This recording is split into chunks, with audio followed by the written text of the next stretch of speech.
오늘 이 본문은 오병이어의 기적이 일어난 바로 직후입니다. 바로 이 앞의 사건이 오병이어의 기적이 일어났습니다. 사람들이 이 오병이어의 기적을 보고 얼마나 놀랐을까요? 야, 반신반의하고 따랐는데 진짜 이분은 하나님의 아들이구나, 이분은 다르구나 라는 것을 느끼지 않겠어요? 우리가 아무리 이걸 상상을 해도 그려지지가 않습니다. 애가 도시락 하나를 갖고 왔는데 그 오병이어를 어떻게 이걸 나눠줄 때마다 어디서 또 나오고 남자만 5천 명이 먹고도 12강줄에 남았는데 아무리 이걸 좀 상상을 해도 납득이 잘 안 되는 아주 신비한 기적이 일어난 겁니다. 사람들이 얼마나 예수님을 이제 다르게 보고 예수님을 따랐겠습니까? 야, 대단하다. 진짜 다르구나. 이분은 정말 우리를 로마에서 해방시켜주고 우리의 배고픔을 다 해결해 주실 만한 분이겠구나 하고 막 따르잖아요. 그러나 이때 주님은 사람들의 인기에 파묻히시지 않고 급히 그들을 떠나십니다. 자신만 떠난 게 아니고 제자들도 빨리 건너가라 하시고 자기도 산 위에 기도하러 급히 떠나셨습니다.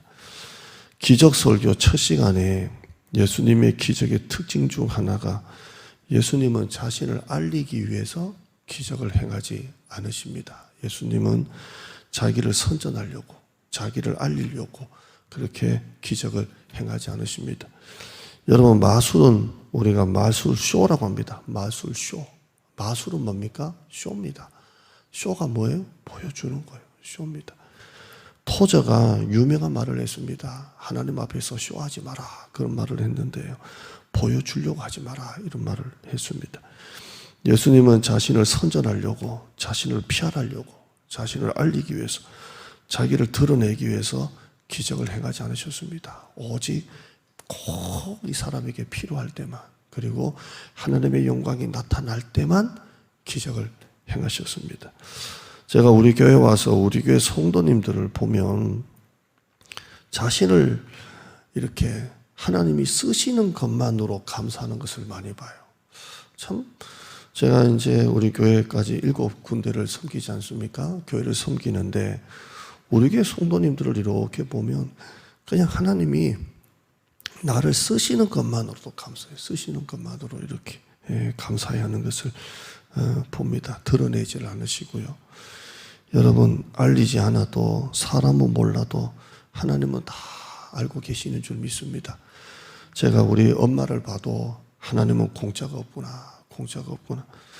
제가 우리 엄마 기도하고 우리 엄마가 목회자 섬기는 것, 그 복 때문에 제가 사는 것 같아요.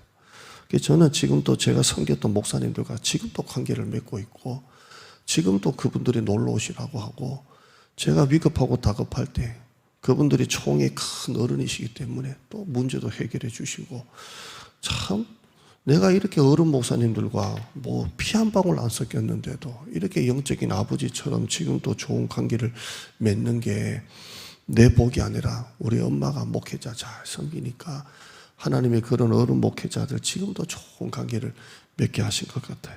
예. 여러분, 하나님은 공짜가 없으십니다. 아멘. 공짜가 없으세요. 여러분은 공짜 좋아하죠? 자, 이렇게 예수님과 제자들은 밀려드는 사람들을 떠났습니다. 떠나서 예수님은 기도하러 산에 올라가시고 혼자 가시고, 제자들은 따로 배를 타고 건너편으로 가고 있습니다. 이때 큰 풍랑을 만납니다. 배는 바다 가운데쯤 맞는데, 십리쯤 맞는데 큰 풍랑을 만납니다. 게다가 시간은 밝은 대낮이 아니고 사경입니다. 밤 사경입니다. 앞이 보이지 않습니다.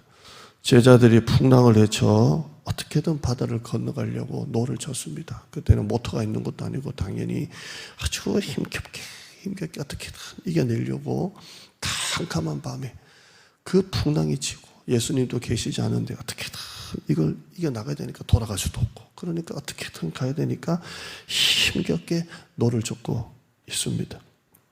이때 주님이 이 풍랑치는 바다 위를 걸어서 제자들에게 오십니다. 오늘 이 기적은 예수님이 물 위를 걸으신 기적입니다. 바다 위를 그러신 기적입니다. 이 사건은 사복음서 중에 누가복음이 빠진 나머지 복음서 3개 기록되어 있습니다. 그러니까 마태, 마가, 요한복음이죠. 그래서 누가복음이 빠진 3개 복음서에 기록되어 있습니다. 자, 17절 한번 보시죠. 17절입니다. 시작. 배를 타고 바다를 건너 가버나움으로 가는데 이미 어두웠고 예수는 아직 그들에게 오시지 아니하셨더니. 자, 여기에 예수님은 아직 그들에게 오시지 아니하셨다. 이 말이 무엇입니까? 이 배 안에는 예수님이 안 계신다는 겁니다. 지금 이 배 안에는 제자들만 있다는 걸 말하는 거죠. 제자들만 배 위에서 밤사경의 풍랑을 만난 겁니다. 여러분, 바로 이 사건 바로 앞에 사건이 뭐라고 했습니까? 오병이어입니다. 오병이어가 뭡니까? 제자들과 예수님이 함께, 제자들이 보는 눈앞에서 예수님이 탁 서 계시면서 축사하시고 난 다음에 도시락을 막 나눠주는데 막 먹어도 이렇게 나오는 그 사건입니다. 금방 몇 년 전도 아니고 몇 달 전도 아니고 금방 예수님이 자기들과 함께 하시면서, 함께 계시면서 기적을 행하신 겁니다. 그런데 지금은 밤사경에 큰 풍랑을 만났지만 그때 함께 계셨던 예수님은 계시지 않고 자기들끼리만 있습니다. 여러분, 성령 충만할 때는 어떤 느낌을 받습니까? 성령 충만하다. 충만하다. 충만할 때 어떤 느낌을 받습니까? 기분이 좋죠.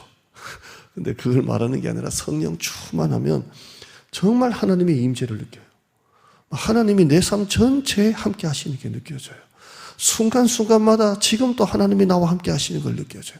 성령 충만은 여러 가지가 있지만 가장 중요한 건 내 삶 전체에 임재가 가득하고 지금도 하나님이 내 안에 계시고 말만 하면 하나님이 바로 말씀해 주실 것 같고 막 하나님과 대화하는 것 같고 막 영이 막 하나님과 함께 하는 것 같이 손만 내밀면 하나님이 내 손을 다 잡아주시는 것 같고 그게 성령 충만이에요. 아멘. 하나님이 나와 함께 하시는 걸 느끼는 게 성령 충만이에요. 근데 여러분이 지금 하나님이 나와 함께 하시는 게 느껴지지 않는다. 아무리 불러도 하나님이 멀리 있는 것처럼 느껴진다. 하면 여러분 덜 성령 충만. 또 이거 신학적으로 또 고발하지 마시고 안 성령 충만한 거예요. 여러분 성령 충만하면 하나님의 임재가 느껴지는 거예요. 운전하다가도 혼자 운전하지만 하나님이 나와 함께 하시는 게 막 느껴지기 때문에 하나님 운전 재밌죠? 하나님 꽃이 너무 아름답게 폈어요. 그러는 거예요. 아멘. 성령 충만이 그런 거예요. 여러분 성령 충만하십니까? 요즘 외로워요? 여러분 안 성령 충만하는 거예요. 성령 충만은 하나님 함께 하시고. 제가 21살 때부터 교육자 생활을 했잖아요. 그래서 교육자 생활하면서 그 어릴 때 얼마나 순수합니까? 중고등부 애들 데리고 수련회 하고 막 그럴 때 정말 성령 충만한 게 수련회를 하면 막 공기 전체에 막 하나님의 임재가 가득한 것 같고 그리고 설교하다가 막 예수님이 너희들이 죄를 위해 십자가 달려 죽었다 그러면 애들이 막 울고 뭐 그런 거 있지 않습니까? 퍼포먼스 같은 거. 막 그 선생님 2분을 막 로마 군사 분장시키고 애 하나를 막 빼짝 마른 애 하나를 예수님 분장시켜가지고 막 그 로마 군사가 예수님을 채찍질만 해도 막 뒤집어지고 막 그랬었거든요. 한국 교회가. 그 신앙이 다 우리한테 있는데요. 하나님의 임재가 느껴지는 게 성령 충만해요. 방금 전만 해도 주님이 나와 함께 계셔서 오병이어를 경험했어요. 그런데 지금은 혼자 외롭게 풍랑 가운데 제자들만 따로 있는 것입니다. 여러분 우리 인생을 보면 오병이어의 기적보다 거친 밤바다 풍랑을 만날 때가 더 많다는 것을 알게 됩니다. 우리가 정말 하나님이 없으면 사는 게 힘들구나. 참 사는 게 힘들구나. 제가 용산에 있을 때 노인대학을 했거든요. 그 노인대학은 나이가 70세, 만 70세 이상만 이 노인대학에 들어오는 거예요. 69세도 안 되고 우리나라 나이로 70세도 안 되고 만 70세니까 71살부터 이 노인대학에 들어와요. 그럼 제가 한 250명의 노인대학을 했거든요. 그때 제 나이가 35, 6 그랬어요. 그래서 노인들 앞에 막 재롱도 떨고 막 그랬다고요. 근데 지금 제 나이가 이렇게 되니까, 야, 그때 노인대학은 완전히 가짜였다. 야, 나이가 든다는 그 외로움이 이렇게, 야, 내 나이인데도, 참, 노인이 돼 간다는 게, 늙어간다는 게 참 외로운 거구나. 참 외로운 거구나. 그러지 않나요? 제가 성질대로 샤워를 할 때 머리를 막 요렇게 감는 게 아니고 피나도록 두피를 막 시원하게 감거든요. 근데 요즘에는 막 감는 게 힘이 들어. 아유, 이것도 몇 년 지나면 이렇게 못 감겠구나. 여러분, 참 외롭다는 게 느껴지는 거예요. 우리 인생을 보면 참 외로울 때가 많아요. 금방 오병이의 기적을 통해 예수님이 나와 함께 하심을 느꼈는데, 살다 보면 거친 밤바다 풍랑 앞에 참 외롭구나. 뜻하지 않는 질병, 꿈도 꾸보지 못하는 사고를 당하고 재정적인 어려움을 겪습니다. 이번에 제가 며칠 전에 말씀드렸지만, 이전 목회지에서 목회할 때 은퇴 장로님, 너무 좋으신 장로님, 목회자 저한테도 너무 사랑으로 잘해주신 장로님인데, 새벽기도 끝나고 집에 가시다가 횡단보도 건너는데 택시가 신호 위반으로 팍 때려가지고, 택시는 세부치잖아요. 그 속도로 맨몸 노인을, 그냥 90대는 노인을 때려버리니까, 그래도 뇌출혈, 머리는 괜찮은데 뼈가 많이 부러졌다고 하는데요.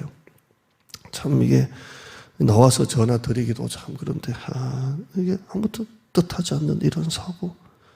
어떤 분은 평생 모은 그 많은 재산을 신원 보증을 잘못 써서, 내 잘못도 아니고 믿고 보증 썼다가 재산을 싹 다 날리는 것도 봅니다. 여러분, 인생의 풍랑을 만날 때 주님이 우리 눈에 안 보이는 것 같아요. 주님이 안 계신 것 같아요. 예수님이 살아계시면 어떻게 이런 일이 있을 수 있나? 왜 하필 나에게, 왜 하필 우리 가정에, 왜 이런 일이 생기나? 이렇게 느껴집니다. 오늘 이 17절 말씀처럼 예수는 아직 그들에게 오시지 아니하셨더니, 왜 주님 아직 안 오십니까? 왜 이렇게 멀리 계십니까? 왜 안 도와주십니까? 주님 왜 이걸 보고도 그냥 놔두십니까? 주님이 그때 다 보여주시면 될 건데 왜 아직도 오시지 않고 계십니까? 라고 느껴질 때가 있다는 겁니다. 그러나 여러분, 오늘 이 새벽에 두 가지를 다 기억하는 여러분 되시기를 축원합니다. 첫째, 풍랑이 일어도 주님은 모든 것을 다 보고 계신다는 겁니다. 따라하시겠어요? 주님은 모든 것을 다 보고 계신다. 주님은 다 보고 계세요. 마가복음 6장 48절은 이렇게 말하죠. 바람이 거스름으로 제자들이 힘겹게 노젓는 것을 보시고 밤 사경쯤에 바다 위를 걸어서 그들에게 오사. 제가 얼마 전에 이거 설교했죠. 힘겹게 노젓는 것을 보시고, 제자들이 힘겹게 노젓는 것을 산 위에 기도하시다가 주님은 그걸 다 보고 계시는 거예요. 나는 안 본다고 느끼는데, 그래서 섭섭하고 외로운데, 하나님은 우리가 힘겹게 살아가는 것을 다 보고 계신다는 겁니다. 아브라함의 후처 하갈이 나옵니다. 하갈은 자기가 모시는 여주인 사라의 말대로 그 아브라함과 동침해서 이스마엘을 낳았어요. 이스마엘은 사실 약속의 자녀가 아닙니다. 그 집에서 쫓겨납니다. 사라가 막 남편을 볶아가지고 쫓겨납니다. 그런데 하갈이 집에서 쫓겨나서 광야에서 정처 없이 방황할 때, 그 약속의 자녀, 약속의 엄마도 아닌데 쫓겨나서 정처 없이 방황할 때 하나님이 그 여자를 만나주세요.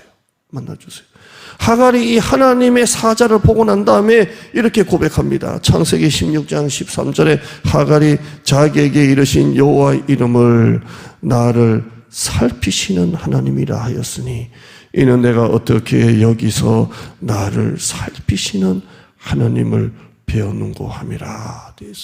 여러분, 하나님은 나를 살피시는 하나님이에요. 어떻게 나를 이렇게 돌아보지 않습니까? 왜 하나님 아직도 오시지 않습니까? 왜 하나님 멀리만 계십니까? 이렇게 하지만 하나님은 지금 또 여러분을 살피시고 계십니다.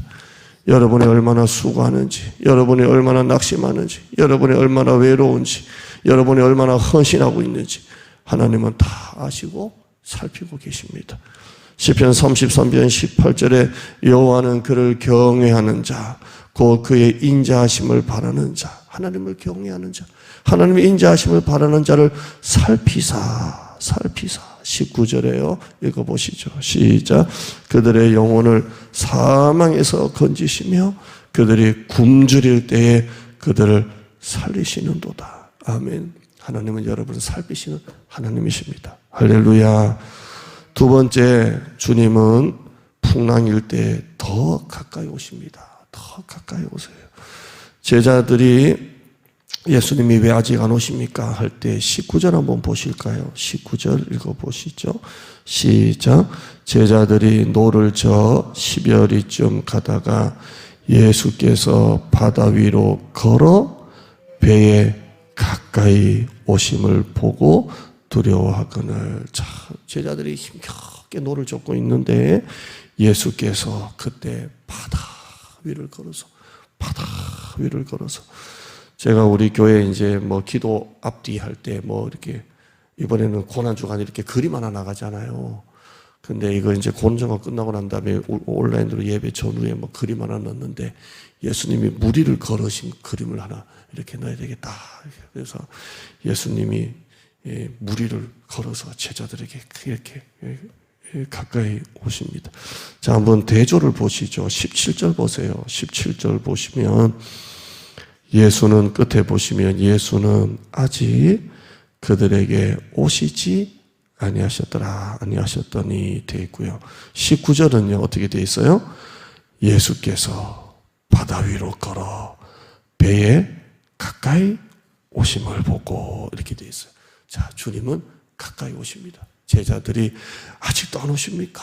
아직도 주님이 배에 안 계십니까? 하는데 주님이 바다 위를 걸어서 배에 어떻게 오신다고요? 가까이 오세요. 가까이 오십니다. 인생 속에 풍랑이 일 때는 주님이 아직 오시지 않는 것처럼 멀리 계신 것처럼 심지어 안 계신 것처럼 느껴질 때가 있습니다. 주님이 안 계신가? 멀리 있는 게 아니라 아예 안 계신 것처럼 아예 존재하지 않는가? 내가 믿는 게 과연 이게 뭔가? 라고 느껴질 때가 있습니다. 하나님이 살아계신다면 어떻게 이럴 수가 있는가? 그러나 여러분, 주님은 그 순간에 여러분 가장 가까이에 오시는 주님이십니다. 주님은 여러분이 힘겹게 노젓고 있을 때 그냥 놔두지 않습니다. 내가 힘들수록 주님은 더 가까이 오십니다. 더 가까이 오십니다. 지금 예수님이 멀리만 계시는 것처럼 느껴지는 분이 있습니까? 여러분, 정반대입니다. 멀리만 계시는 것처럼 느껴질 때일수록 주님은 더 가까이 계십니다. 여러분이 생각하는 것과 정반대입니다. 이 고난 한가운데 주님은 멀리 계신 것처럼 심지어 안 계신 것처럼 느껴지는 그 순간에 정반대입니다. 주님은 여러분 바로 옆에 계십니다. 아멘. 여러분 한번 뒤돌아서 생각해 보세요. 형통할 때 주님이 가까이 계시는 것처럼 느껴졌습니까? 아니면 내가 정말 힘들 때, 고난일 때 주님이 가장 나와 가까이 계시는 것처럼 느껴졌습니까? 언제 주님이 가장 가까이 계시는 것을 느꼈었습니까? 한번 돌아보시라고요. 내가 정말 괴로울 때, 고난 중에, 환난일 때, 뜻하지 않는 사고, 가족 중에 어려움, 이런 시련을 당할 때 가장 가까이 주님을 만나지 않았습니까? 그때만큼 운 적이 없었잖아요. 그때만큼 하나님을 사모한 적이 없었잖아요. 주님은 그때 여러분 가장 가까이 계시는 주님이십니다. 다니엘과 세 친구들의 불구덩이 풀무불에 떨어졌습니다. 불 속에 떨어졌을 때 예수님은 어디 계셨습니까? 그 불구덩이 밖에 계시면서 빨리 나와 라고 하셨습니까? 성경은 뭐라고 말합니까? 예수님은 성경은 불구덩이 한가운데에 그들과 함께 계셨다고 있습니다. 왕이 볼 때 3명이 아니라 4명이 그들 속에 있는 것을 보게 됩니다. 이사야 43장 1절에 너는 두려워하지 말라. 내가 너를 구속하였고 내가 너를 지명하여 불렀나니 너는 내 것이라. 네가 물 가운데로 지날 때 내가 너와 함께 할 것이라. 강을 건널 때에 물이 너를 침몰하지 못할 것이며 네가 불 가운데로 지날 때에 타지도 않을 것이요 불꽃이 너를 사르지도 못하리니 대저 나는 여호와 내 하나님이요 이스라엘의 거룩한 이요 내 구원자이라. 아멘. 하나님이 어디 계신다는 거, 내가 너와 함께 하시겠다고 말합니다. 오늘 주님이 이제 못 박히시고 주일 새벽에 부활하십니다. 예수님이 부활하시고 난 다음에 제자들은 아직도 예수님이 부활하신 줄도 모르고 자기들도 잡혀갈까봐, 자기들도 죽을까봐 기도했던 우리가 나중에 기도했던 마가의 다락방, 예수님과 6월절 마지막 성만찬도 세족식도 했던 마가의 다락방에 문을 꽁꽁 걸어 잠그고 숨어 있지 않습니까? 불안해하고 두려워하고. 근데 부활하신 주님이 그들에게 찾아오시죠. 문을 꽁꽁 걸어 잠그고 예수님이 안 계시고 예수님이 죽었다고 생각하고 자기들끼리 두려워할 때 주님이 찾아오십니다. 이 장면 잠깐 보시고 이제 마치죠. 요한복음 20장 19절에 이날 곧 안식 후 첫날 저녁 때 제자들이 유대인들을 두려워하여 모인 곳에 문들을 닫았더니, 얼마나 무서웠으면 문들을 닫았더니 예수께서 오사 가운데 서서 이르시되 너에게 평강이 있을지어다. 이 말씀을 하시고 손과 옆구리를 보시니 제자들이 주를 보고 기뻐하더라. 예수님이 그 가운데 오십니다. 그 가운데 두려워하고 떨고 있는 제자들 가운데 오십니다. 오늘 설교 제목은 뭔지 아세요? 생각보다 가까이 계시는 주님입니다. 여러분, 가장 큰 기적이 뭡니까? 여러분이 듣고 싶어 했던 결말, 풍랑을 잠잠케 하고 무리를 팍 걸으시는 주님이 아닙니다. 가장 큰 기적은 지금 이 순간에도 주님이 여러분 가운데 계시는 겁니다. 어떤 기적도 주님이 내 가운데 계신다는, 나와 함께 하신다는 이 기적은 없습니다. 지금 또 여러분이 어디에 있든지 어떤 상황인지 주님은 여러분 가운데 계십니다. 스바냐 3장 17절에 너희 하나님 여호와가 너희 가운데 계시니 그는 구원을 베푸실 전능자이시라고 말씀하고 있습니다. 여러분, 지금 또 여러분은 생각보다 더 가까이 계십니다. 이번 돌아오는 주일은 부활주일입니다. 부활주일은 어떤 절기보다 감사와 축복의 주일입니다. 절기 감사에 물리지 마시고 이 고난 깊이 묵상하고 주님의 부활을 기쁨으로 맞이하는 여러분 되시기를 바랍니다. 현장 예배 한 주간 나오느라 너무 고생 많으셨습니다. 고생 많았어요. 이제 다음부터 나오지 마시고 집에서 열심히 들으시고요.